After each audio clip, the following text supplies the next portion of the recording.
Well, everybody, the unfortunate, the fabled. What do they call it in Berserk?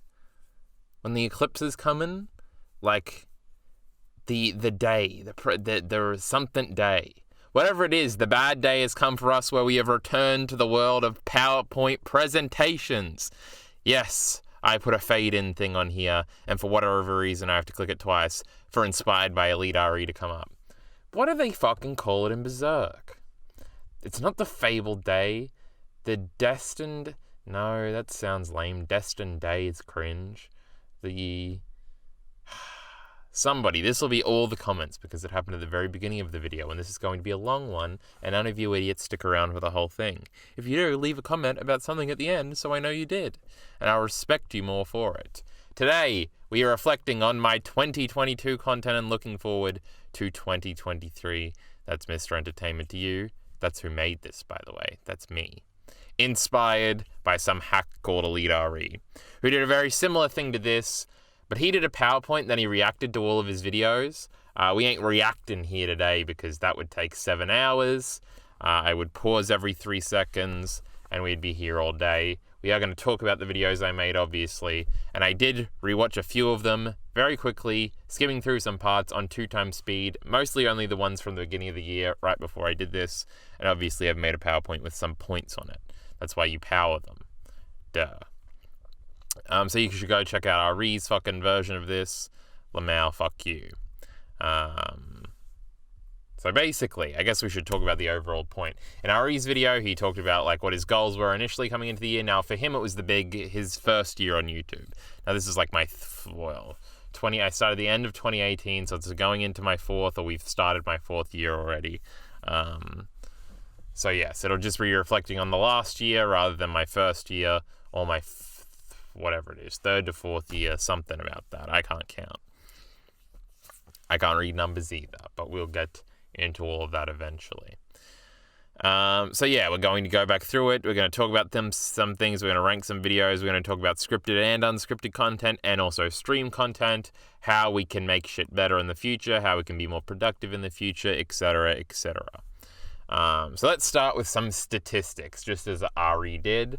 Now I wanted to make this fade in for dramatic effect because there's a big number here that may surprise you. We've got our cute little thumbnails on the bottom, and I forgot that my miscellaneous insert shot thumbnail was actually just a screenshot from the show. So the black bars were added by YouTube in the thumbnail thing. They're not actually part of the image, so kind of looks wonky. And from this, you'll see that we only made 9 videos this year. In 2022, 9 scripted videos were made.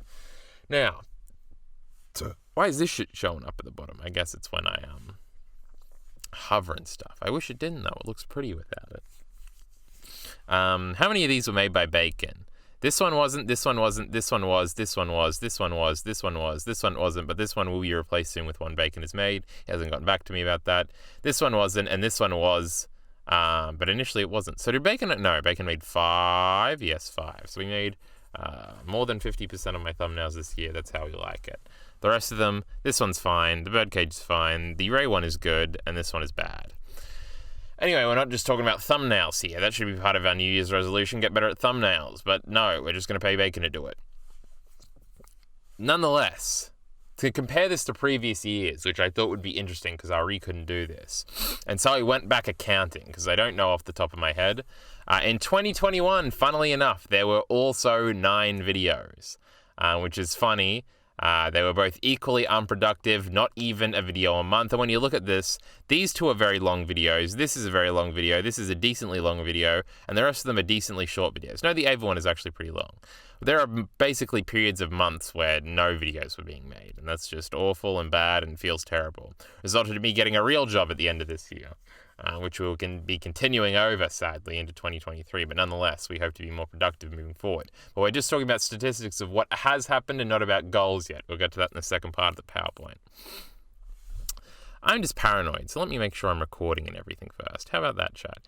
Mic recording here. There's no desktop audio right now.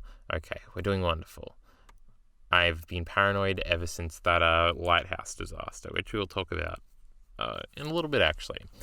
But the miraculous thing that blew my fucking mind, blew it to smithereens, as Yosemite Sam would say, is that in 2020, 33 scripted videos were made, 8 of which were Patreon bonus videos. And basically all my most popular videos are from 2020. The Griffith video that is popping off again now. It's nearly at 700,000. Well, it's about halfway. It's about 650,000 views right now. It's been getting a lot of views right at the end and the beginning of the year, which we should be capitalizing on, and hopefully we will in the future. But nonetheless, the Sopranos video, that's like my third most popular video. What's my second most popular video? Rock and Revy, those were all made in the first half of that year. The first half of that year particularly was very productive. Plus, I made eight of those months, I made Patreon bonus videos, where on Patreon you would get a bonus video at the end of every month. And it would always come out at the very end of every month, and I would have to die to try and get it out. So counting that together with the normal main channel released one. Now, most of these were uploaded for free, I think all of them, onto the main channel at the beginning of 2021. So if you go back and you try and count, the numbers might be off for those reasons. Nonetheless, 33, even if we take the 8 away, which we really shouldn't be, they count, that's 25 main channel scripted videos that came out. I think like 3 or 4 of them were chapter reviews. The rest of them weren't, though. Now some of them were like split up, like every part of the There Are No Badass Women in Black Lagoon series, plus the fourth one, which actually might have been a 2021 video. They all counted individually, but nonetheless I counted both of these individually, and the miscellaneous insert shot and anime edition one individually as well. So basically 2020 was when we peaked, and we should be able to get back to something relative to that. But we'll talk about goals towards the end of the video, and we'll also discuss all of these videos more on a separate tab. But that's insane to me. I was flabbergasted, aghast, when I fucking counted and realized that 33 scripted videos were made in 2020. What a time it was to be alive. And I wish I could blame COVID and being inside for this, but like, I didn't. I stayed exactly the same amount inside in 2021, and most of 2022 until the back end. We're starting to become real adults now. Now moving on to statistics for unscripted videos. In 2022, 57 unscripted videos were made. Attack on Titan anime. Now, I actually don't think I put on here how many unscripted videos were made the previous year, which I think was about 38. So we actually are up in unscripted videos, and I actually think our unscripted videos are better. Now, of these 57 unscripted videos, most of them fit into one of these various categories. There was the Attack on Titan anime discussions that were with everybody. Sometimes it was RE, sometimes it was RE and Mr. R, sometimes it was me, RE, Mr. R, and Bacon all together. Crazy times, but we were doing that Attack on Titan Season 4 Part 2 stuff at the beginning of the year. That was pretty fun. We reviewed every episode. House of the Dragon with Elite RE was probably my favorite second channel content. Vinland Saga with Jockey Bacon, and eventually Elite RE is always fun. The Last of Us discussion with Bacon was fun. That was only a single video. There were some AEW Dynamite reviews at the end of the year, and most of the others were ongoing manga discussions, which was Berserk, Vinland Saga, Attack on Titan. Well, it wasn't Attack on Titan, and those were all on the main channel. But Chainsaw Man and other things, no, I think that's it, literally. But also, towards the back end of the year, we had the invention of movie nights, and beginning of April, we had the big rereads. No, April's when Attack on Titan finished, in like September or something, when the second part of my Attack on Titan series that ended up being the last one, the video that we talked about here, the Why It's Great video, that coincided with, I believe, the first reread upload, so... My favorite, I really like doing the rereads. Also, eventually, at the end of the year, we started doing the reread with Bacon for Berserk. And also, which Ari had factored into all of his content that he had calculated. He also had how many words he had written and everything. I didn't have time to calculate all that.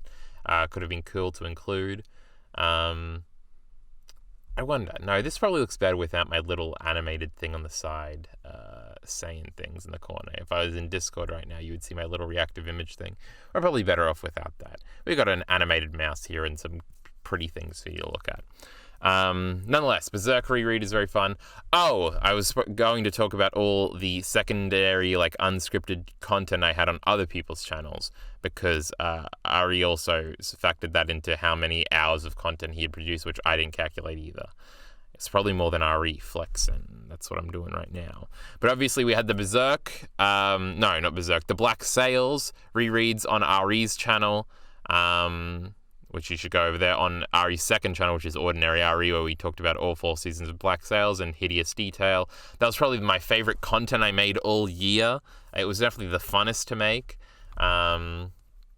Though I really like the Berserk one with Bacon, even though we've only done 1 episode.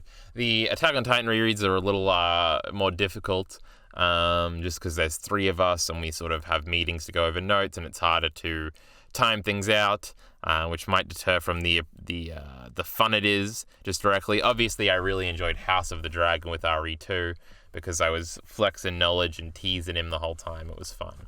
But yes, movie night has been suspended basically through, I think, most of December of 2022. We're now into January. I hope to have it back this week, so probably the next video on the secondary ENT channel, which is where this video will go.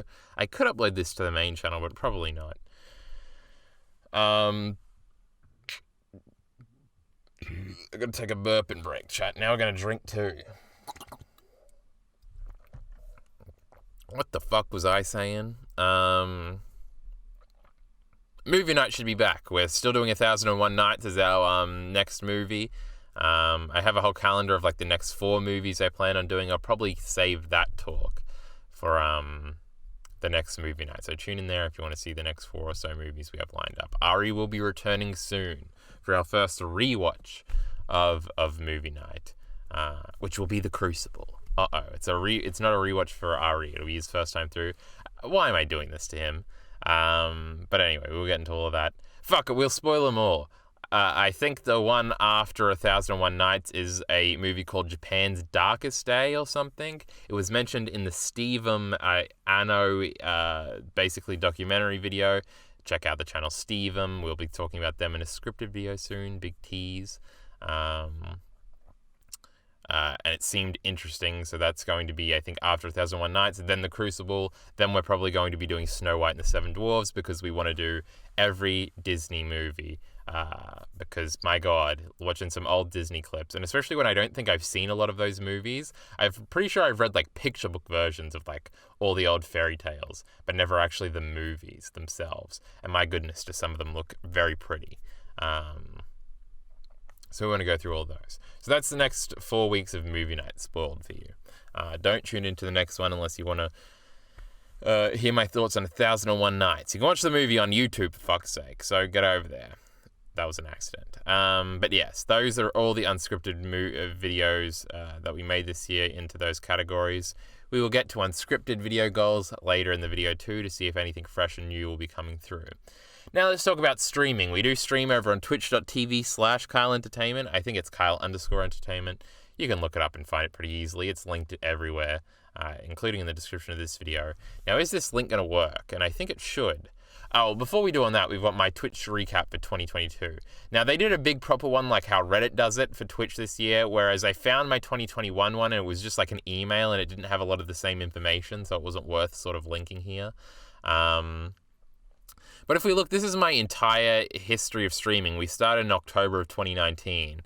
And this is just time streamed. So that first year in 2022, not as in the year, but 2020 also, like basically we're streaming a whole hell of a lot. And then it sort of dies down in 2021, and then it really dies down in 2022, especially towards the back end. Like there's like 2 streams this whole month. Basically, and we'll get to this when we get to goals again, not to spoil and move ahead too much, but we do want to stream more going into the future. But let's see if this will work. I might have to just go over here. No, maybe it won't work. Okay, maybe I had to be out of that. I think this should log in. So as a community, this is like the whole Twitch thing. And as a viewer, it's just some odd shit because I never actually watched Twitch. I must have watched like the streamer awards and some sort of Mizkip stream, some Mr. R streams, shout out, and some Emaru streams, I guess, on this. It actually was more interesting on my personal account where I actually do watch a lot of Twitch. No, I really don't, but more Twitch than this. But talking about just my streaming, and we are recording the screen, right? So yes, we're recording everything. It was surprising to me that I did 109 broadcasts. Now, a few times the stream might have died and then came back, so it might be closer to 100. But 100 days of the year going live I guess quite a bit less than the third. But that's a lot more than I assumed. I assumed it would have been like 80 or something.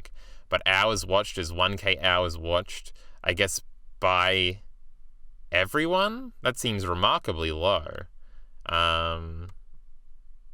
Let's see. Most of these are 2 hours long. If 5 people did that, I guess it kind of works out because we're averaging like 5 viewers of streams this year. Streamers obviously died down a lot since the Attack on Titan days, where at least 2 of the I guess that was only every month. So it wasn't 2 of the streams every week were last minute predictions and chapter review. But those are sort of the peaks, and there was just more general interest in the channel and stuff like that because we were uploading videos more often, which hopefully we will correct this all by just being generally more productive. Apparently there are 26 clips created, and our highest concurrent viewership was 27 viewers. I have no idea what stream that was. It might have been the first Chainsaw Man chapter review, because it would have been right as it came out, but I'm not sure. I have no idea what that was. We're still talking about that one stream, your biggest of the year. We really are talking about it when I can't even remember it. Maybe somebody in the comments or Miller or somebody will message me and know who it was. We got 6 new paying subscribers this year, only 33 new followers. There was a bunch of channel points and a lot of chat messages, I guess. Top emotes was Carl Ian, Yamiya Sus. We've got a lot of lols. We've got Gabby. We've got Flock. We've got Gabby Cringe. We do have custom Attack on Titan emotes, so you better go and subscribe over on Twitch if you're just a YouTube frog and you never show up on the streams. Hype deserved channel points, whatever. We did try to do a Sapphire Nuzlocke at some point, but other than that, we've just been doing just chatting all year. You're in the top 1% of its streamers, which is kind of scary. It really shows how many, Jesus Christ, that is kind of insane that I'm in the top 1% of just chatting streamers when I average maybe 6 or 7 viewers a stream. I mean, I wouldn't have any viewers if I didn't migrate them over from YouTube, so I guess that's how a lot of people struggle. A shareable version of your trip recap just spawned. This is basically all the whatever. But this was our Twitch recap. I think the more interesting graph, and I probably should have tried to look into analytics to get more interesting graphs, is this one, and just the amount of time we've spent streaming and how it's drastically, if you sort of cut the graph in half, it's kind of night and day, which means we should probably stream more. And we'll talk about streaming goals again when we get later. Now I've got my media consumption thread that we're going to open here. Let's look back on the various numerous fantastic consumptions I had in the year of 2022. Now I feel like this is another trend thing where I think in 2021 I might have consumed quite a bit of stuff, and in 2020 I didn't consume much at all. And in 2019 I probably consumed a lot as well. So it might be a year on, a year off thing, which means this year is our year on. And I do plan on consuming more things next year. And also, I only started this thread. I reluctantly agreed to finally do a consumption thread nearly halfway through the year. Oh no. What's happening here? I am making progress in the wins. Oh, this is an old one. These are all very old tweets. What the fuck is going on here? He's not dead, is he? Is my main concern. And Avatar came out, releases. He ain't dead. Why the fuck is he trending? What was it, 3,000 tweets or something? That was our Is George Dead tangent. So we have pitiful amounts of things on here. Now, if we do a movie night every week, that'll be 52, and we'll already be halfway to the goal that I haven't revealed yet, and I'm kind of spoiling. But we would also blow this out of the water. So obviously, initially we had Attack on Titan Season 4 Part 2. It is insane that, when I started this thread at the beginning of the year, I had basically, 4 things to put on it. But Attack on Titan Season 4 Part 2, what a fun time. I chronicled every fucking episode, and I liked it a lot more than I liked all the other Attack on Titan things, and I'm hopefully optimistic going into Season 4 Part 3. Yu-Gi-Oh! Capsule Monsters Coliseum Libra mod, which is a mod of one of my favorite games of all time, which is a PS2 Yu-Gi-Oh! Game about capsule monsters, which isn't the original Yu-Gi-Oh! Card game. It's like a Fire Emblem-esque turn-based strategy type thingy with little chess pieces. It's visually one of my favorite games ever, and it's basically just a harder version of this, and the creator of this mod is iterating on it further, and there should be more updates and not DLC, but updates and New Game Plus and everything might be coming out this year. This is probably my favorite thing all year. I played through this mod 6 times, I think, and it probably takes 10 to 15 hours each time. Probably more. Insanity. I also replayed the actual game, I think, at some point at the beginning of the year too, and I was like, man, I wonder if there's any mods for this thing, because I had looked previously and there weren't. Then I found out that there was, and my goodness gracious me, was it the greatest fucking find of my life. Pokemon Legends Arceus is another pretty great. It's not my favorite Pokemon game. It's my biggest complaint in the game is it doesn't feel enough like Pokemon generally. I feel like this is sort of emboldened recently, especially with Scarlet and Violet coming out, and I think I definitely like it better than Arceus.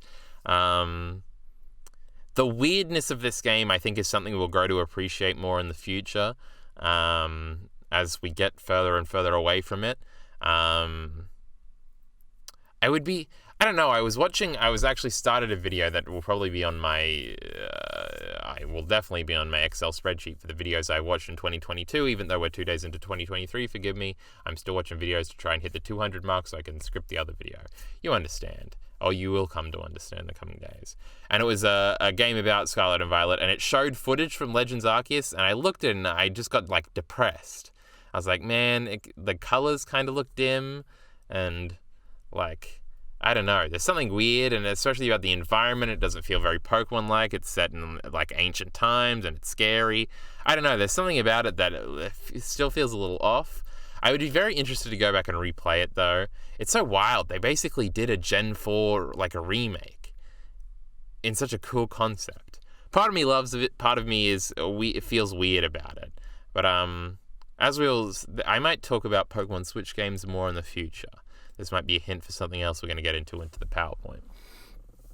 Razafon was fucking sick, bro, and I really want to rewatch it at some point because it kind of blurs together and it kind of leaves. It's very Ava and it's everything, so it kind of lends itself to repeated viewings. Classically, I used a hum from the very beginning of the final episode. Whatever. It's in the fucking Attack on Titan ending video. It's the opening little sound bit, and this is the sound bit between each part, and it's fucking sick, and I love it. The thread is being annoying and showing my comments rather than now it's doing the right thing. The Pokemon Indigo League rewatch. I wonder if I did all of this year or last year, in 2022, or if I started in 2021. But I thoroughly enjoyed my rewatch of the Pokemon Indigo League. I love it a lot. I'm going to have a whole massive video talking in great detail about every single episode and how much I love it, ranking them. So, fucking sick. It is cool that everything on the media consumption list, I'm like, yeah, this is fucking great. I love it. Serial Experiments Lane rewatch. I loved it as well. It was fantastic. I want to make Lane videos at some point, but that will require another watch, which I think will be much easier and it probably won't be a full detailed rewatch. At some point I want to make some Serial Experiments Lane videos. Black Sails rewatch. We gotta make some Black Sails videos, motherfucker. Black Sails, probably actually my favorite thing all year, but maybe besides the Libra mod. Now, I'm going to rank every movie night and every video I made in the coming slides of the PowerPoint. But I'm actually not going to rank everything on my media consumption list because some will repeat due to movie night. Maybe I should have ranked everything that wasn't a movie night thing.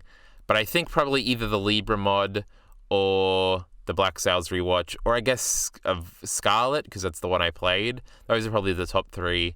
And then a lot of the rewatches would come after that, like Lane and Pokemon and Razafon. Everything was great. Now, we're going to talk more about movie nights later, but this is when movie night starts. So we've got Blonde, Casablanca, the Harry Potter 20th anniversary return to Hogwarts. I actually watched before most of this stuff. It's sick, and I like it a lot. I nearly made a whole video about it. Maybe I'll make that video someday. That video does make it seem like I've just watched it too, so how the opening paragraph makes it seem like that, but we'll see if I change that. We got Who Framed Roger Rabbit, which is another movie night. House of the Dragon Season 1, it was the greatest season of TV for 5 episodes. That was just pretty fun. Pretty good.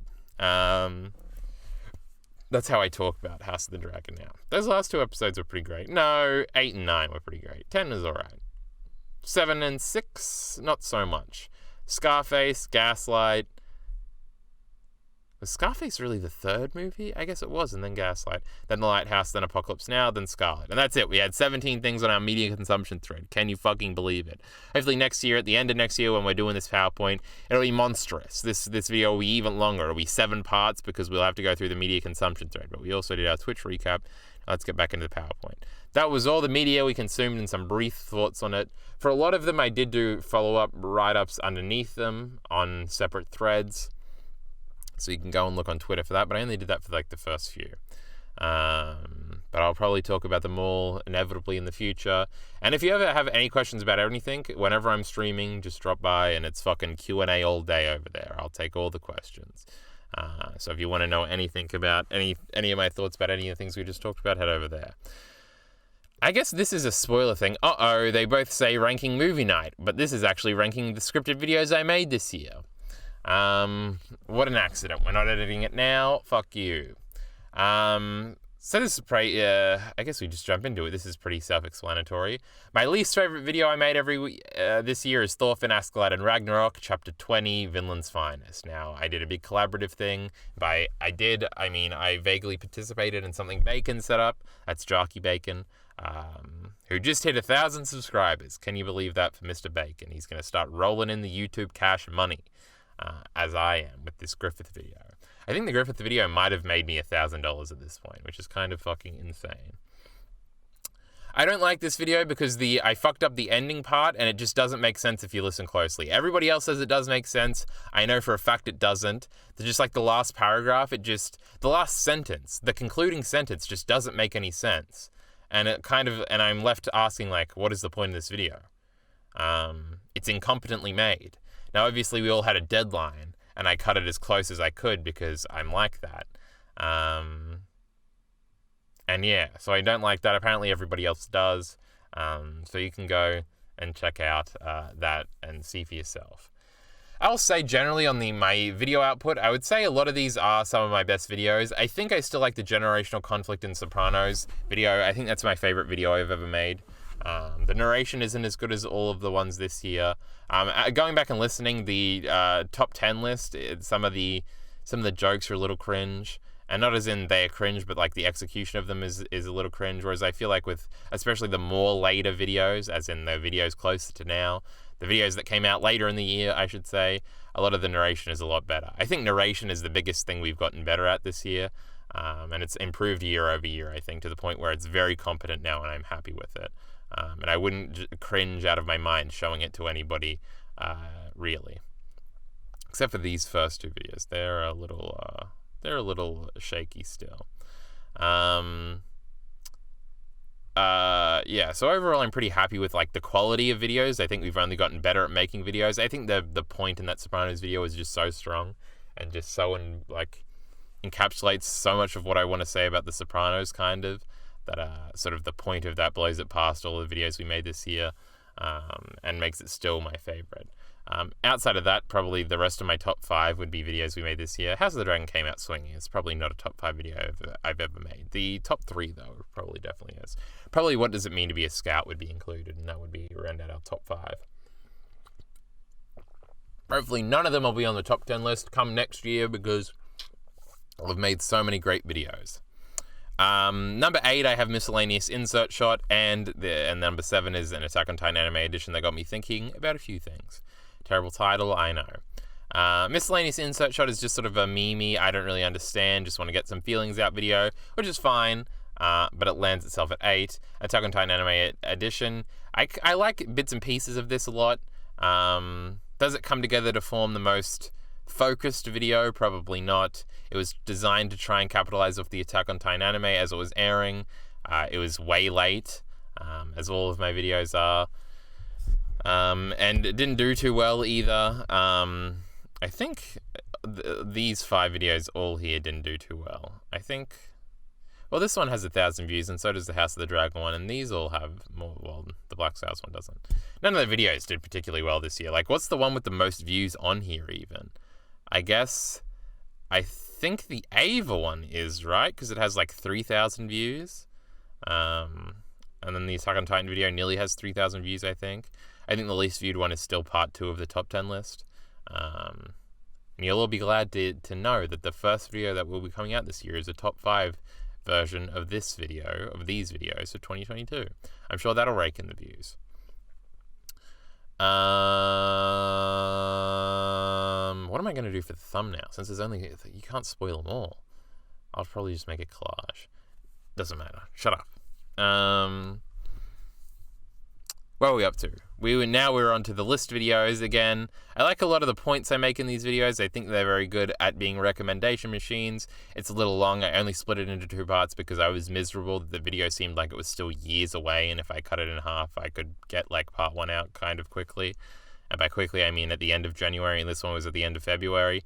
Kill me, kill me, kill me, kill me, kill me, kill me, kill me, kill me.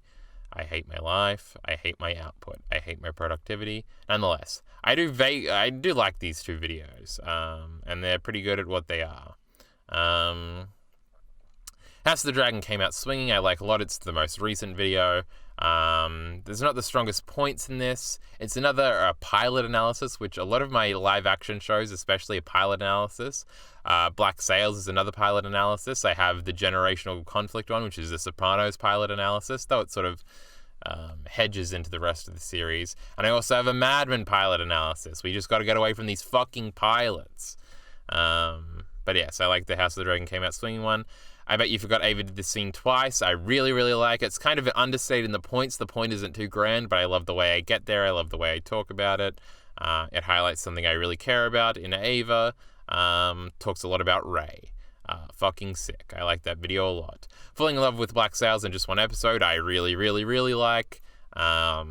I don't know, I just like the exploration of Eleanor and Flint through that video. I like even the beginning intro parts about the context in which Black Sails exists in, and how part of that context and those expectations impressed me. It's a very experience-related video with me talking about how I experienced the pilot, because I remember experiencing the pilot and being fucking blown away. I remember coming onto stream, I think, later that night and talking about it, so it'd be fun if we could find that stream and compare it to the video, but nonetheless. And then I have it number 1, even though you could definitely remove the first 4 minutes of the video, and you could probably remove the first 8 minutes of the video. But outside of that, it's definitely some of the best stuff I've ever made, which is the tentative Attack on Titan ending video. I love, love, love, love, love the Mikasa scarf point at the end and the bird tugging the way Eren tugged on the scarf, and how that brings everything together and how they finally understand each other and everything like that. I even like my final conclusion about how understanding is not what Attack on Titan is really about and what it actually is all about, which I think is making the best out of a bad situation, tying that all together, doing some Eren and Armin analysis. I do really like that video, and I think it's great. And I like the editing to it. I like the parts. I like the timestamps. I like the interlude with, again, the Razafan little sound bits. I like how there's music in it. I don't know. I think it's just easily the best video we made this year. Actually, not easily. 2 and 3 are pretty good too. But that's my recap of the videos that I made this year and my ranking of them. Moving on to ranking the movie nights, as the header says, but it was not applied to here. It actually is applied to here, and we've got some controversial selections. Scarface being number 7 and being a movie I really didn't like that much. It was interesting. Gaslight being number 6 is interesting. I don't know. It and The Lighthouse are kind of neck and neck. Gaslight is very interesting and very good at what it does. I don't know if what it does is that interesting. Sort of the influence it has, being a 40s movie about a term that's really come into prominence very recently, I assume derived from this movie. That's all interesting. And it's got Ingrid Bergman, who's the girl from Casablanca in it, so that's cool too. And I don't know, I like watching old movies like that. So I like Gaslight. I don't really like Scarface, but I like Gaslight. I think it has 4 stars on Letterboxd. I think Scarface might have 3 stars or maybe less. The Lighthouse is a movie that I understand nothing about and have to rewatch a bunch of times, but I think also has 4 stars on Letterboxd. Who Framed Roger Rabbit is very fun. I think the last half an hour falls off a little bit, but it's really cool. The atmosphere, the animation, obviously. Jessica Rabbit, my goodness gracious. It's pretty great. Apocalypse Now, I like a lot. I'm kind of... There's part of it that's like holding it back from being an absolute 5-star movie to me, and I'm not sure what it is, and I'll have to think about it more. But I am very fond of Apocalypse Now. I think it has 4.5 stars on Letterboxd. These last two both have 5 stars. Now, Casablanca initially only had 4.5 stars. I think actually it's probably after the first 5 minutes, so like the 5-minute through 1 hour mark of this movie is like the greatest movie I've ever seen. The whole intro scene in the bar, them seeing each other for the first time, you're not entirely understanding the context, but sort of picking it up through their body language and how, I can't remember the character's name, but how Humphrey Bogart and Ingrid Bergman, and just the way they look at each other, the Sam scene, play it Sam, and then he comes in. It's just the greatest thing of all time. I love that tension stuff. I talk about this, I liken this to DBZ every time I do it, where it's sort of like playing with people figuring things out and sort of these silent moments of understanding, and it's just perfect, the way everything's introduced here in the reunion, that you sort of don't have context for but can just pick up on with context clues. Incredible stuff. The rest of the movie is also very good, and I do like it a lot. It's just sort of, it gets very plot heavy, and I don't know, it's not as good as the first half, which is probably why I initially didn't give it 5 stars, but now I've given it 5 stars, right? What a movie. Blonde is the best. I don't know. I don't care what anybody says. Blonde is great. How do we even get into this now? It was the first movie night. It's just so good. I really don't know how else to explain it. Go watch the movie night. So many of the experimental shots, the weird way to tell the story, the craziness that is Marilyn in the movie, everything that happens to her. There's something about the movie that doesn't make me feel sad at all. I need to think about the movie more. I need to rewatch it. It's so long, but I just don't want it to end. I love the reoccurring motifs. I love the reoccurring shots. I love all the crazy shots. I love everything about the movie. Blonde is the best. I don't know if it's a top 5 movie all time for me, but it's definitely in the top 10. Incredible stuff. Will we ever watch a movie on movie night that comes close to it? No. And that's all I got to say about that.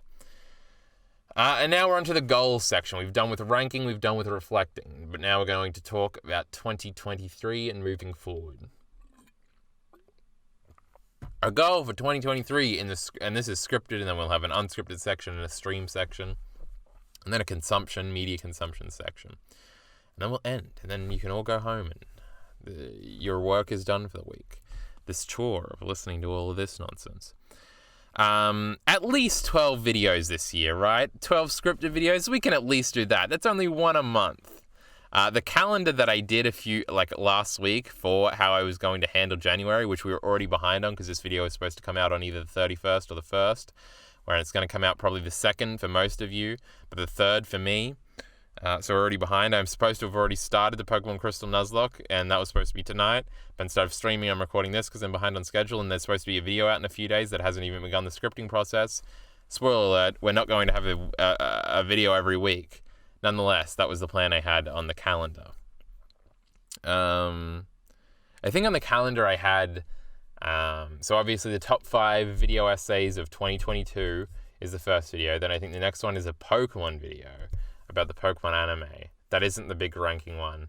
And then there's a Berserk one, and there's something else to round out the first month. This is obviously not happening. I'm not going to get a video out every week, probably ever. But we can at least do 12 this year, right?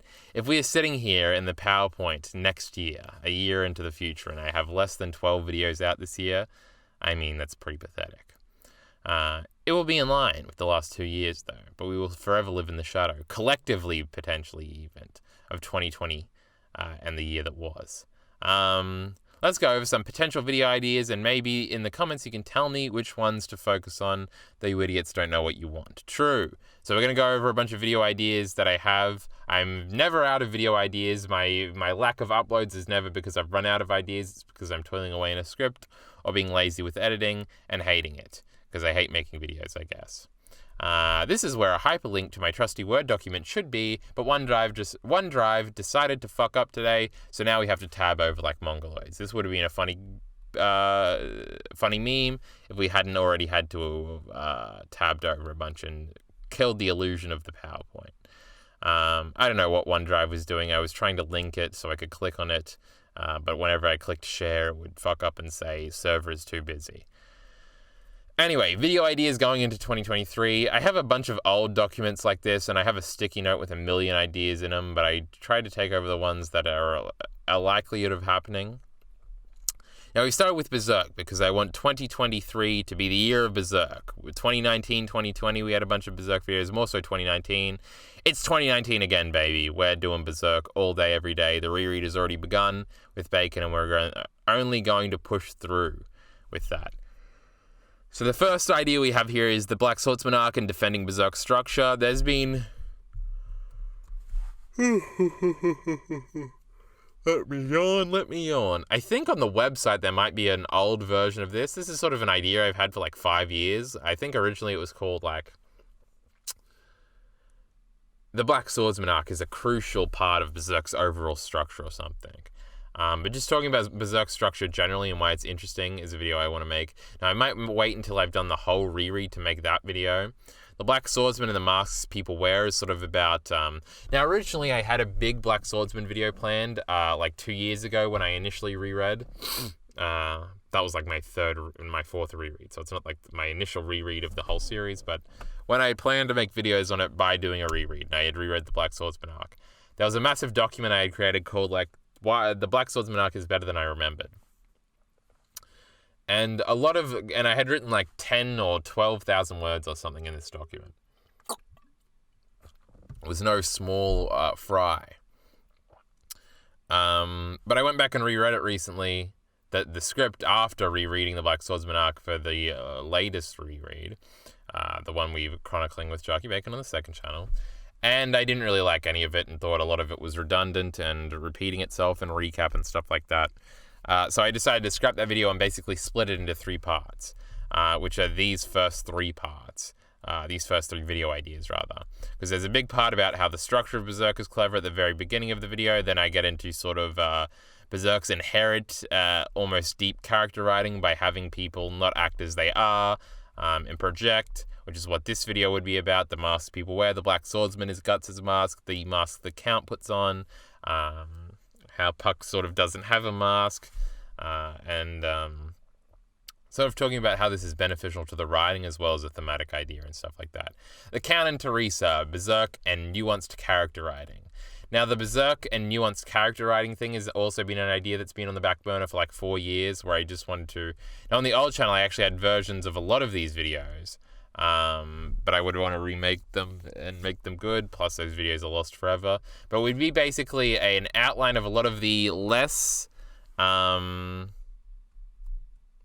that last one isn't part of it. But the less talked about sort of... characters in Berserk and highlighting them and why they're great. I wonder if it would be better if I just had it as separate, if in spirit these were all part of the same series, but in the title it didn't reference Berserk and nuanced character writing. Because I truly think Berserk is the best because of how with nuance it writes its characters and sort of its plot events and stuff like that, and how it's just like so unique in a lot of these very little fine details, and it's just so good. So highlighting that and explaining sort of my unique fascination with Berserk because of this is something important to me to get out in videos. So the first version of this could be about the Count and Teresa. Then we have one about the Vandeminian family and the royal family, just because there's sort of 2 families, and we could cram that into a similar video. It probably would be better if it was just the Count and Teresa are great characters, the Vandeminian family and the royal family, Berserk's 2 interesting families or something. It'd probably get I don't know. Would it get more views not being tethered to sort of a subtitle type of series of videos? Who knows? These are things to think about after I've written the videos. But yes, the Van Dominion royal family. I love the Van Dominion family. I love the royal family. I think they're both great, and I think nobody ever talks about them in Berserk, really. And I'm not talking about Farnese and Serpico here. We're talking about the extended family. If we're doing Farnese, we're doing it in a big video, and if we do Serpico, we're not doing Serpico, because fuck Serpico. What a C-tier character. I'm doing the thumbs down, as if you can see it. Sonya and Irvine's relationship. It wouldn't really be... I guess this would be the only Irvine video you could make, because he's not in the manga a lot outside of being with Sonya. But Sonya has a lot of other aspects to it, but this would be sort of about just their relationship, as stated here. Salat and the Bakiraka, because Salat needs a video. Luca and the Girls, Berserk's nuanced character writing. I just think these are all interesting little things we can hit on Berserk. And turns out the Berserk films are great is a thing that I have a draft of a script for that I've had for like 3 years. It's not completed. There's like 3,000 or 4,000 words in it. And I really do like those Berserk films, and I should probably make a video about them. Because they're sick. As I reread, obviously, a million other Berserk ideas could come to me. The biggest video on my channel ever is a remake of a video that was on the old channel, which is referenced at the beginning of that video, I think, where it was called like Berserk's Lost Chapter or something. And there was another one that was actually more popular on the old channel about the Hill of Swords. So there'll probably be a Hill of Swords video that I should do as well. So add that to this. There's obviously a million Berserk video ideas. I could do a Guts video, a Casca video, a Farnese video, a Griffith video, or intertwine them, a Shurikei video, an Isidro video. In defense of Isidro, an S-tier character. Let's beat him up. But those are on the Berserk front. The Attack on Titan front really doesn't have that many. I'm really going to wait until we finish the reread. But an idea I do have from the reread already is the heart of early Attack on Titan. We've only done 2 rereads, but I really, really like the beginning of Attack on Titan. Those first 18 chapters or so I think are legitimately great. I do think they're better than the Female Titan arc. Well, now I do. Don't go back and watch the arc ranking video. I might give you a different opinion. I think it's fantastic. There are a lot of great big emotional moments, and I would like to highlight them a lot. So that would be a video for that. Let's talk about art in the Attack on Titan manga is another one. I think this would be like a 4-minute video just talking about how the art at the beginning of Attack on Titan in select parts is very good. It's probably just Isayama obviously probably did become a better artist over time, but it's more probably about the focus and the time he was leveraging, and probably better learned to manage his time as it progressed. I think showing that Eren double page spread from chapter 9 and being like, this is from chapter 9 of the manga you say has terrible art at the beginning, would be a good point to make in a video, even if it is just a 4-minute video. Are you ready for everybody to love the Attack on Titan ending? I have to make this before Season 4 Part 3 comes out because I know it's true. I know it's going to happen. It'll just be a video about me saying about how everybody's going to pretend. They're going to say that the anime saved the Attack on Titan ending when it's going to be the same. And they're just going to have music cues and make things that were subtle less subtle. And everybody will love the Attack on Titan ending. And if it doesn't, well, then I'll look like an idiot. But at least I won't have to deal with the anime actually made it good. That's my biggest nightmare in the world. For everybody to hate the Attack on Titan manga ending and then like the Attack on Titan anime ending, for being basically the same thing but overpronounced, I'd kill myself. In a video game. Various character pieces. This goes similar for Berserk. I could make singular videos about every character in Attack on Titan. We'll never run out of Attack on Titan video ideas. In fact, for Attack on Titan and Berserk, probably about 2 years ago now, I wrote a bunch of tentative hypotheses for a bunch of different character videos, which I think would be interesting to go back. Eren Yeager, the boy who wanted to fly, or some shit. We can title it that. We can go through all of the Eren stuff. Eren would probably be the one we would do last, because it would be the biggest video. No, Mikasa would be the biggest video, because she's the most deep character. The character with the most depth. Moving on to House of the Dragon, Game of Thrones, A Song of Ice and Fire. Obviously, this will all come to me more, I think, as I continue reading, and we'll talk about that in consumption goals and stuff. The biggest difference between House of the Dragon and Game of Thrones, this is a video I've been actively working on since the last video came out. And by actively working on, I mean failing to work on, because I keep rewriting the first little bit of the script. I think I'm just going to get rid of it all and cut to the point and make it a shorter video than I initially wanted to. But this will probably be the video that comes out right after the top 5 list. Then hopefully Berserk stuff. House of the Dragon and good coupling scenes could be an interesting one about how good the Attack on Titan sex scene. Go watch the season 1 episode 4, I'm assuming. House of the Dragon video on the second channel to hear me gush about that. I'd love to make basically the points I make in that. In a scripted video, it was a clever title, maybe when this auto line was still in people's heads, but it probably isn't. So, overall thoughts on Fire and Blood. I have to do something about Fire and Blood overall, because I see a lot of things said that I disagree with generally on the internet about Fire and Blood, both in the positive and negative. I would have positive and negative things to say about the book. And then there are specific parts of the book I would like to go into more depth on, like Jaehaerys, great at politics, bad at everything else. Like the Jaehaerys worship that goes on online kind of pisses me off, so I would like to take a stab at defaming his character. The Schemes of Renly Baratheon is sort of an outline of a theory video. Now, everybody knows me, I just want to be Preston Jacobs one day, making Game of Thrones and One Piece theory videos when I catch up on both of them, which is never going to happen apparently. Because I loved making the Jägermaster plan and making theory videos about Attack on Titan while it was still running and stuff like that. So I sort of have the outline of what Renly was sort of planning in A Game of Thrones and sort of how it shifts as political events shift around him.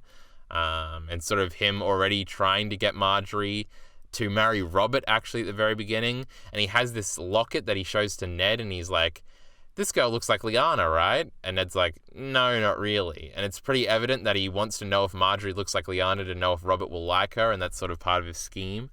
And somebody must have told him that it looked like Lyanna, which is interesting. And you sort of whittle it down. It's probably like Barristan or something, which is interesting. And there's an interesting thing there of sort of like what's Renly planning in the background. Obviously, eventually Renly is killed. And none of his schemes really come to fruition, but also he still has sort of followers around, and the Tyrells were sort of on that bandwagon a lot, and Loras is probably still alive in these books, so it could lead credence to what the Tyrells are planning, because they sort of still are mysterious, and sort of any schemes they have could be an interesting video nonetheless.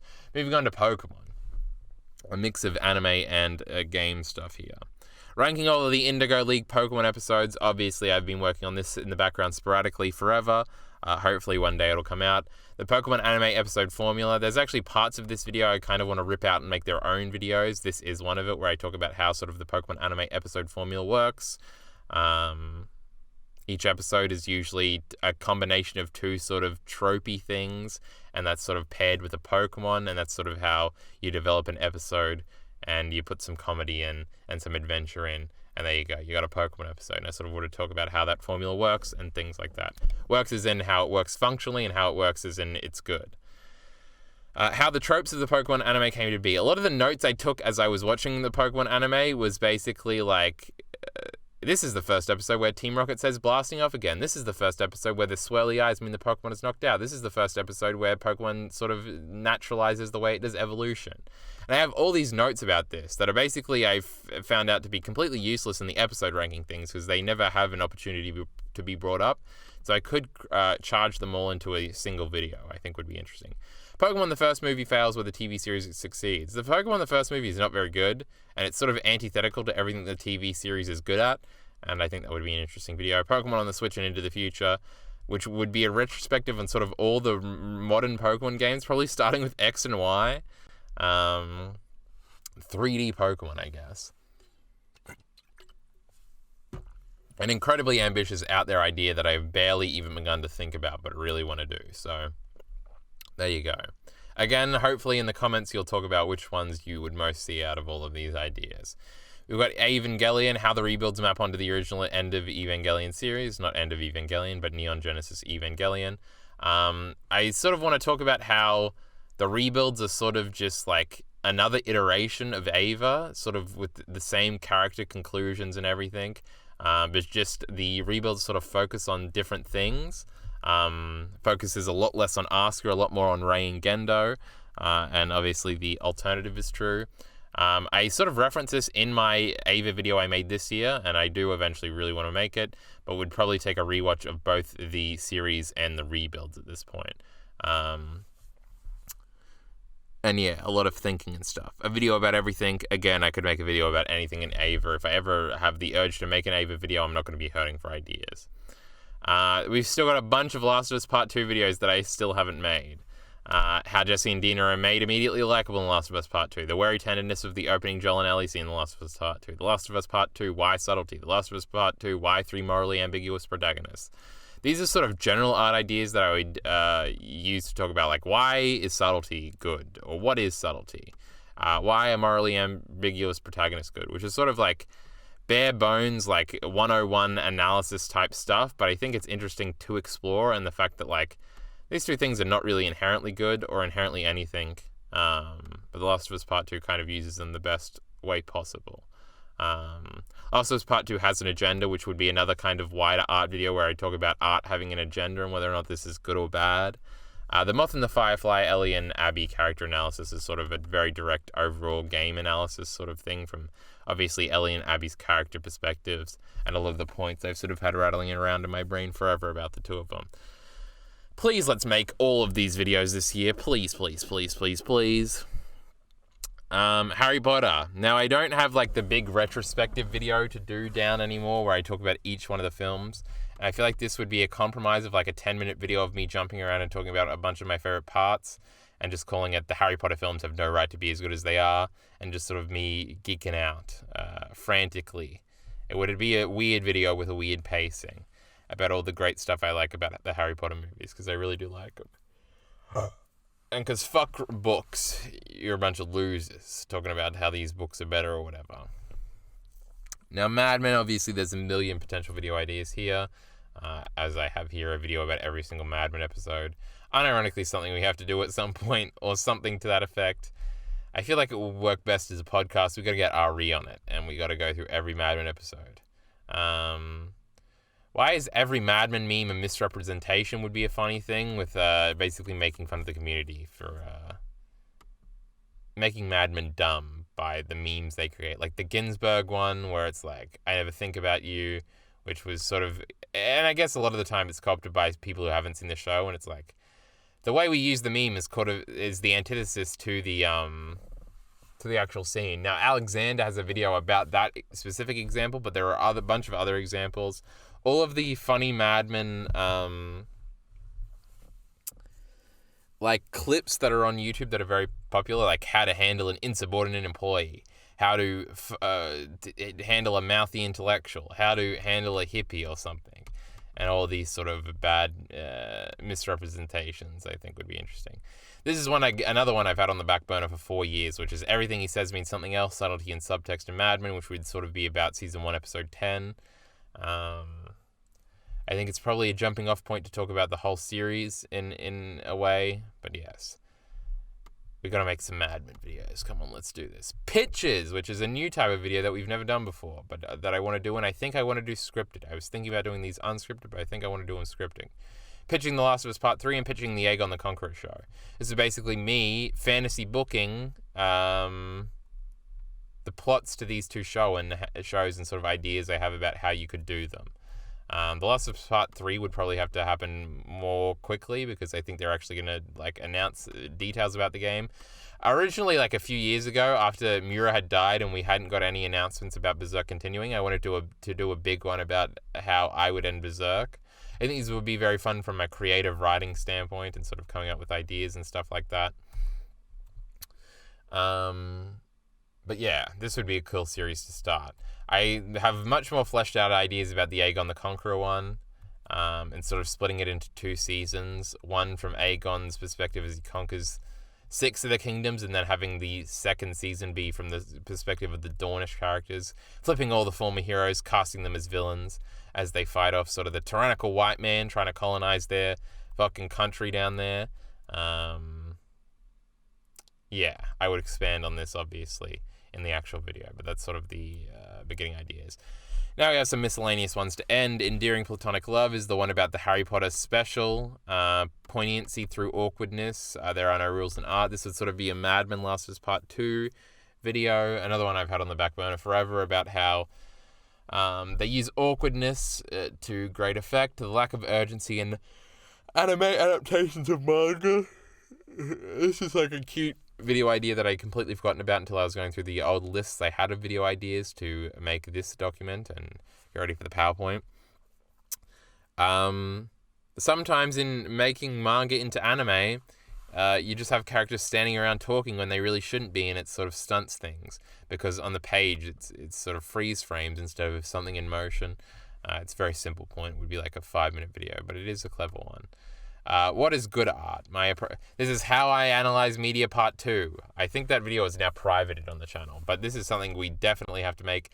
This is the cancelled third part to the Attack on Titan series, where basically I talk about everything to do with how I view art analysis and things like that, and how you should do it and how you shouldn't and stuff like that.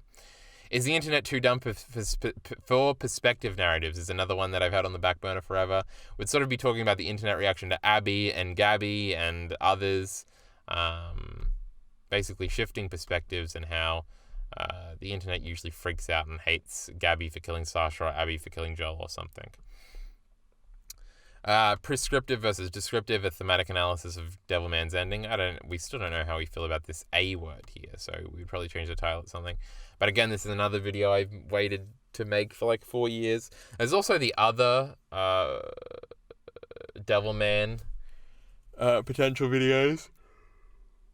We'll talk more about Devilman in a minute, actually.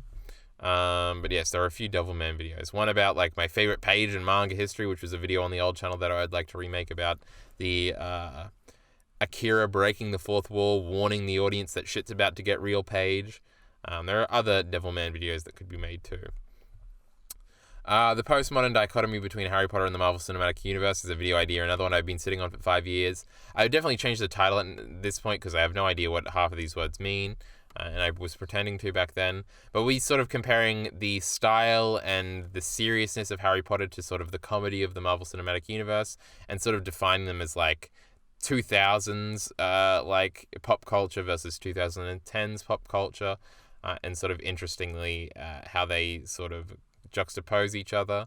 And then we'd be like, and what do we look to in the 2020s? What will be the defining big tentpole cinematic series? Will it continue to be Marvel? Will Harry Potter come back with this fucking Fantastic Beast stuff? What's gonna happen? That would be a cool way to end that video.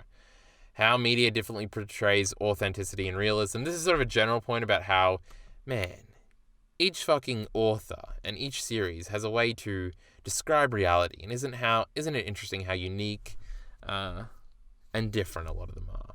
And then the last one is just top 10 favorite characters, which is another one obviously I've been intending to make for ages, but just never get around to because the list changes, or because that's like basically 10 videos in one, and some crazy shit. So tell me which of those you want to see most in the comments, and I might listen to you, and I also might not. But those are a lot of the video ideas, sort of the most of the video ideas that are on the top of my mind going into 2023. Obviously, as I consume more things, other things will probably jump to my mind. And because I'm rewatching Mad Men again right now, there's probably a lot of Mad Men things that'll be on the brain in the near future. Now we move into goals for 2023 unscripted. Movie nights every week. Maybe a diversity. It is our strength after all. So obviously, movie night every week. It probably won't happen every week. I like for it to happen every week though. Lots of that just has basically one video every week on the second channel minimum. Plus it'll get my media consumption thread up. It'll get my letterbox up on the amount of movies I've watched. I'll have more movie rankings and stuff like that. And consuming things generally is pretty good, at least I think.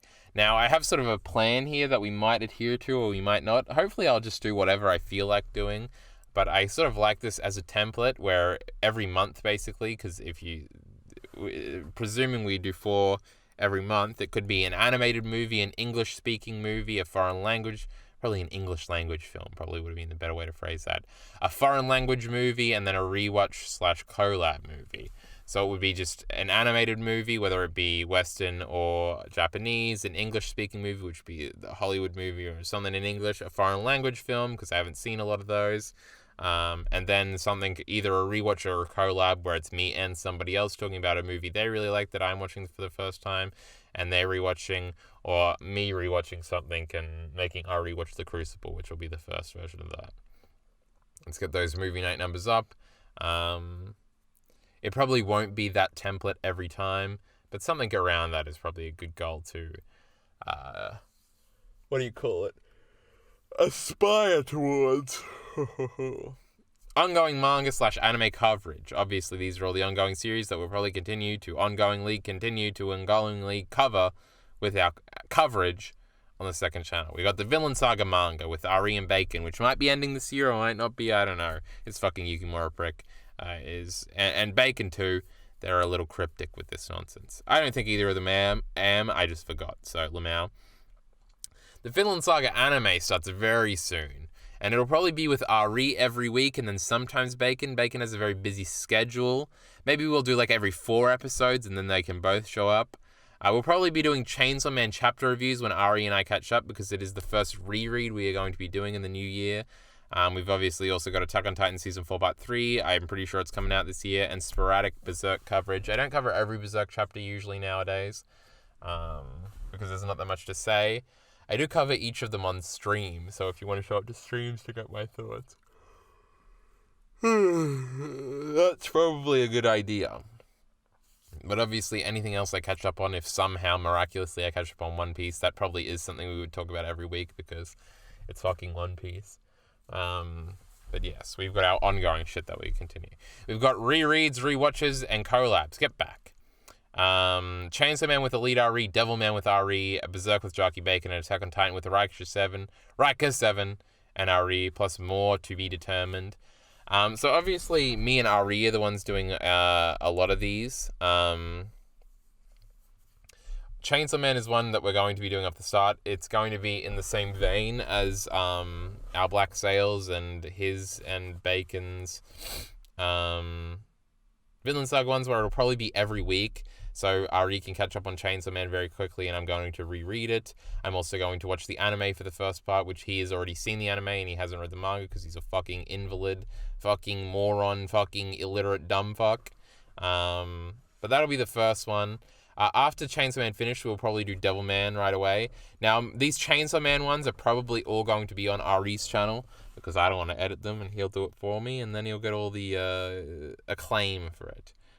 Which is good with me. Because the Berserk one with Bacon and the Attack on Titan one, well, the Berserk one will always be on my channel, and the Attack on Titan one will be with Ari and Mr. R, obviously.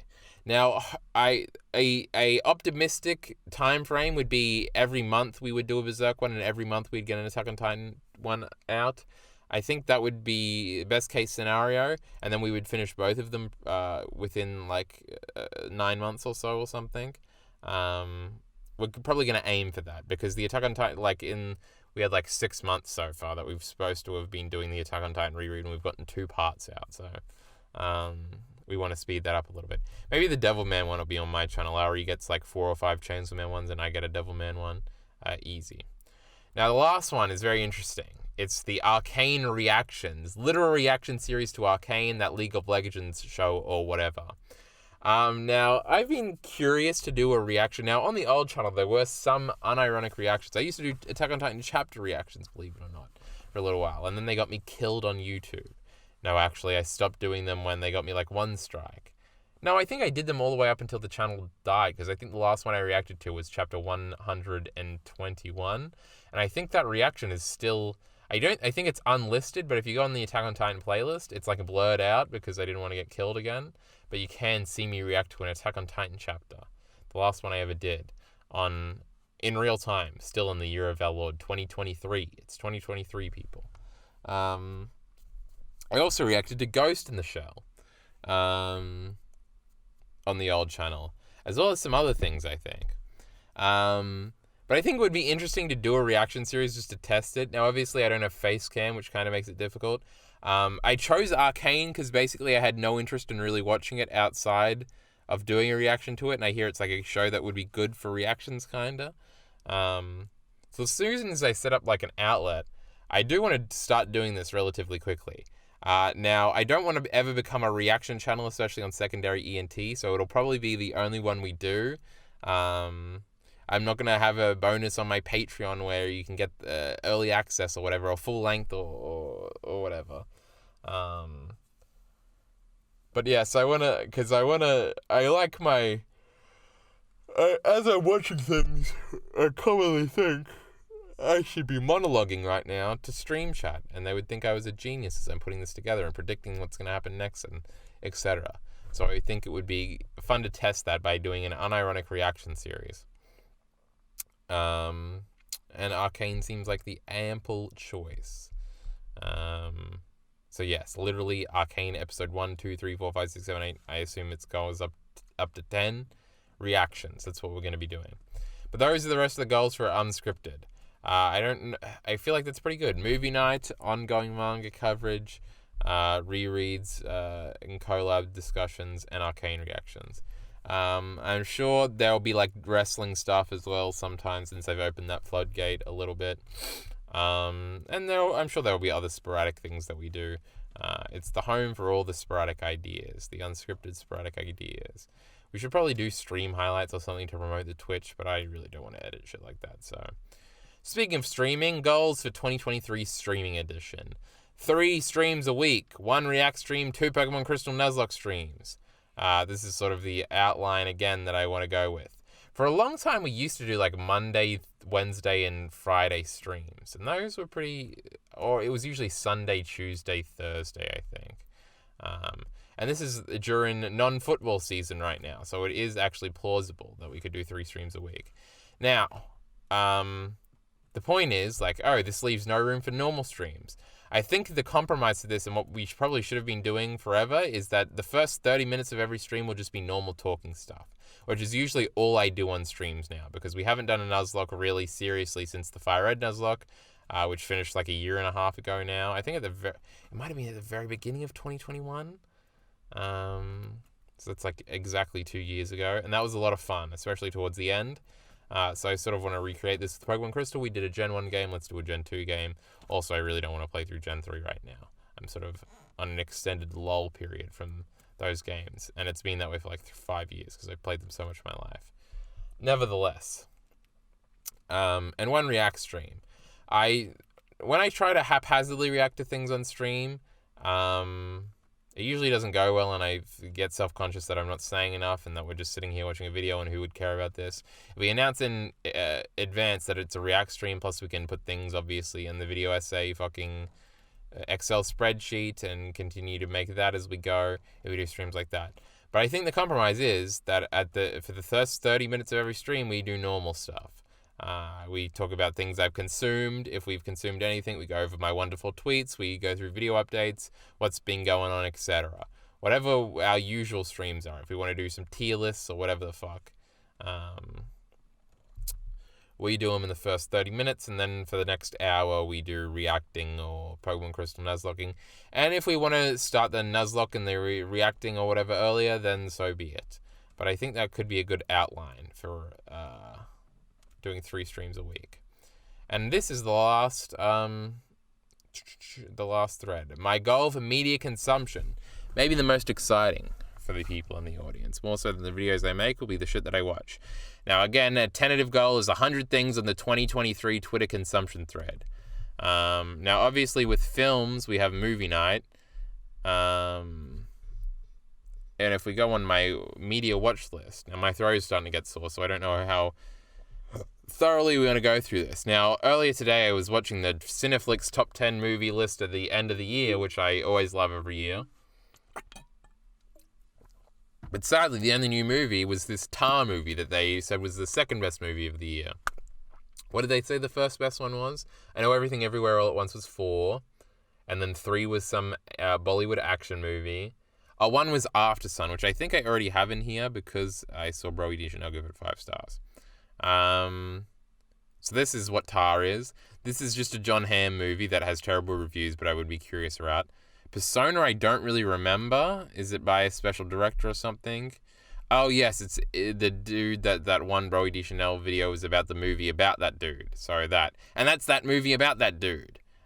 This, I think I chose because it had a cool title and seemed vaguely interesting from the... Sometimes you're just wandering on Letterboxd and you choose some shit. These are a bunch of really old movies. Most Dangerous Game, I think, was starring somebody from Godzilla, and I was just, maybe this is the Godzilla director or something. I was like, man, 1932. What are they doing in movies then? The Most Dangerous Game seems interesting. And I think there's like Simpsons parodies of this that I've probably seen before. But we've got King Kong, Shin Godzilla, which is all the Hideaki Anno movies from that Steven video here. But I want to watch Godzilla, but I think you probably got to watch King Kong first, right? It's like the first kaiju movie, but it's not a kaiju movie because it's not made in Japan. Japan's Longest Day is one of the movies that we're going to be watching very soon for movie night that I talked about that was mentioned in that Hideaki Anno movie. In the Movie for Love, I think this is a Chinese movie that's like one of the highest rated Chinese movies of all time. And it's about love and stuff, so I'll like it. I should probably be tabbing these. Love and Pop is a Hideaki Anno movie. This is a Hideaki Anno movie. Can I remember why I put this? Too Melancholic, Hong Kong. I think this is another love story Chinese movie. Akira, Marriage Story, Raw. Raw is a horror movie.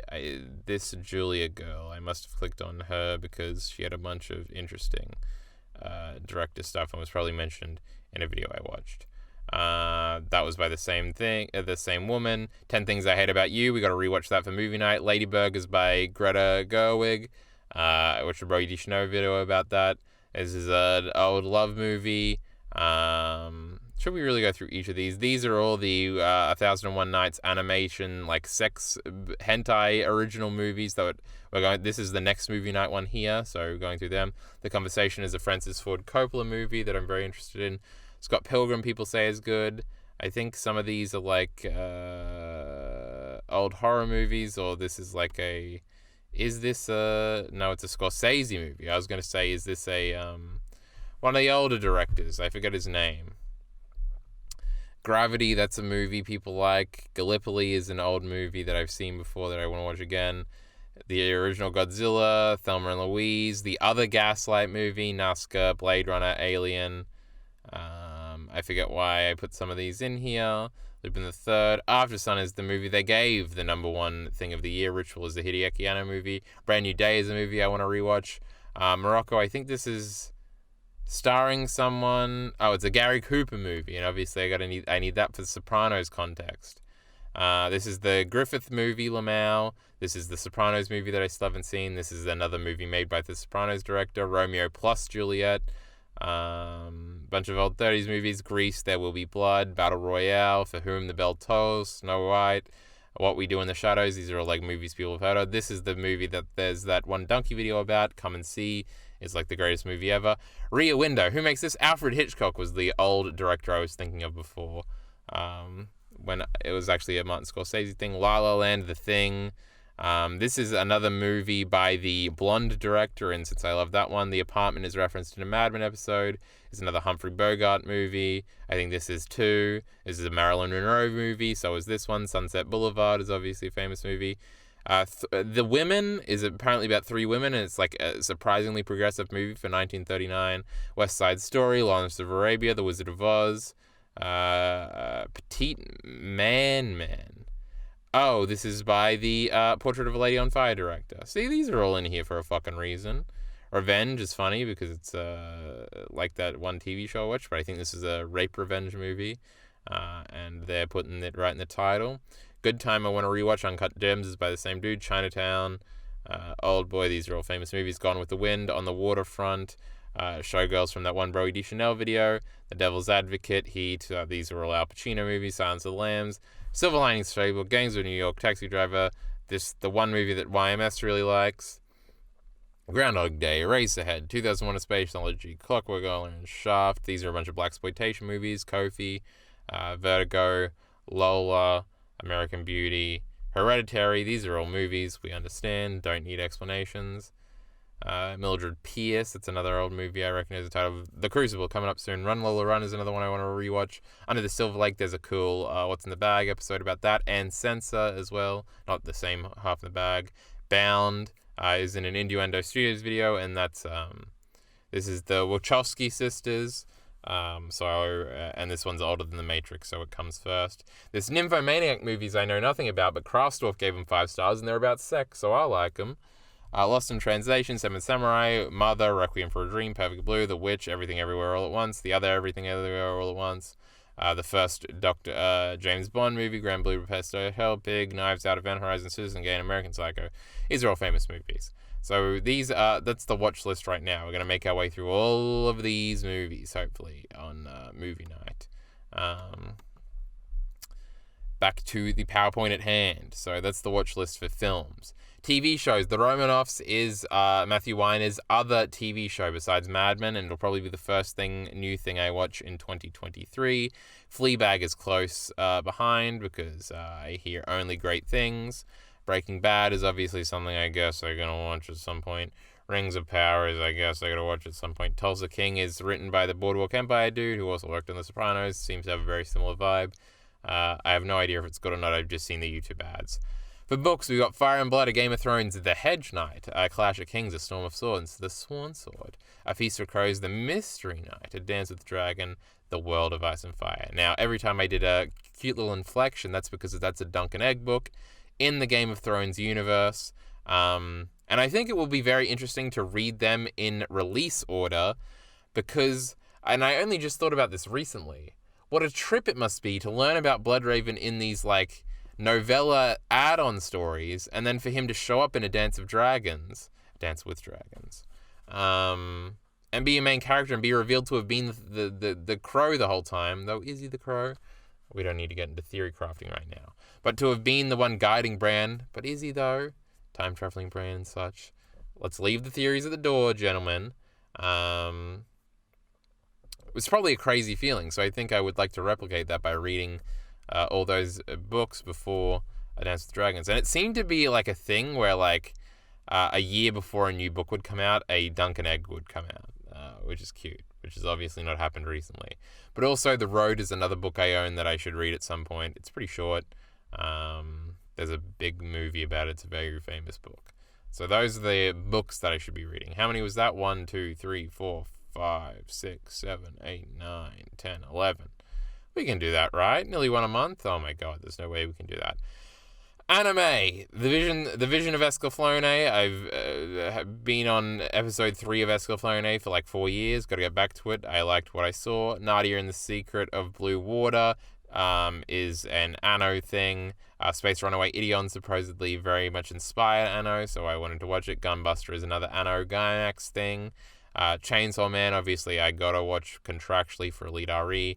I guess we gotta watch Hunter x Hunter. And Ranking of Kings. It's got a cute little boy as the protagonist, and I like the art style, so that's a relatively modern anime that I would like to watch at some point. It's probably the least one that I'm going to watch or prioritize on this list of various things. But yes, all old anime that none of you care about. Manga, One Piece, we got to do that at some point. Monster, we got to do that at some point. The various Evangelion manga, now we're talking. That's some fun shit. Black Lagoon, yes, we got to finally read the Black Lagoon manga. Studio Gaga and other Kentaro Miura works, how have we not read them yet? So that's on the manga front. Video games, yes, I apparently still play them. Final Fantasy IV, Final Fantasy V, Final Fantasy VI, Final Fantasy VII, Chrono Trigger. I own all of these games on PS1, except for Final Fantasy VII, which I own on PS4. Why have I not played them in like the 7 years I've had them? I've got to play them at some point. I have played Final Fantasy 1 and 2. Final Fantasy 3 is a chibi game on the DS. We can skip it. That's what I've come to the conclusion of. Donkey Kong Country. I want to play through these fucking games. I think I probably will try to play Odyssey and Breath of the Wild this year because I'm giving up on doing the fucking everything in a row or in chronological order thing. I don't think anybody's ever done that with these Zelda and Mario games. They just sort of have their favorites and they go back and fill in the blank. I think that's probably what I should do too. But then we've also got Parkitect and Planet Coaster, which are basically Roller Coaster Tycoon follow-ups. Parkitect is more about managing a park. Planet Coaster is more about creating a park. I played a shit ton of Roller Coaster Tycoon 3 this year. It didn't make it on the media consumption thread because I didn't actually finish it. I had like 4 parks left to do, and I sort of ran out of steam entirely. But I've obviously played a shit ton of Roller Coaster Tycoon all throughout my life. And so playing these sort of modern renditions of it would be interesting. But that brings us to the end of the PowerPoint presentation. We've reflected on 2022, we've looked towards 2023, and hoped beyond hope that we improve in various areas. Basically in all areas. We'll see. hopefully we'll get our top 5 list at least out this month, and maybe that House of the Dragon video, and maybe a Berserk video, and maybe a Pokemon video, and maybe a pitching video, and we're going to do everything this month, huh? We're going to fix our lives, we're going to get back together, we're going to capitalize on the recent trend, the upward trend of how great the Griffith video has been doing recently, and start off the year with a bang, and we're going to go 100,000 subscribers this year, 1,000 Patreons, making $1 million. That's what we're going to do this year. You just can't help it. 100 concurrent viewers every stream. Well, we're throwing things out here. We're going to consume every One Piece chapter. We're going to catch up. These just got increasingly less likely. I think in that order exactly. But nonetheless, hopefully you enjoyed the mission statement, the reflecting, and the looking forward. Hopefully some of the content I promised here will start to roll out soon. I'll probably be streaming tomorrow, or it'll probably be later in the day from when this gets uploaded. We'll be streaming soon, so stop by and let's start off streaming good. I think the very next stream we'll do will just be a normal stream where it won't be either reacting or nuzlocking. Though maybe it will be. I don't know. I'll tweet. Follow the Twitter. That's what we need. 100,000 Twitter followers will be the main goal for the year. Oh, also, I might try to do something with shorts. Probably not original content, probably just cutting up content, but I was going to put that on the PowerPoint at some point, but I completely forgot. Ari tried to warn me to put it on at some point, but I forgot and only remembered at the very end. So I guess I kind of technically did put it on because it's in the video. So comment down below which videos you would want to see. Comment down below what your favorite video from 2022 was. Comment down below what your favorite movie night was. Follow along with all these things. Stay tuned, content coming soon. And I guess that's where we're going to do our outro. Support links in the description below. Thanks.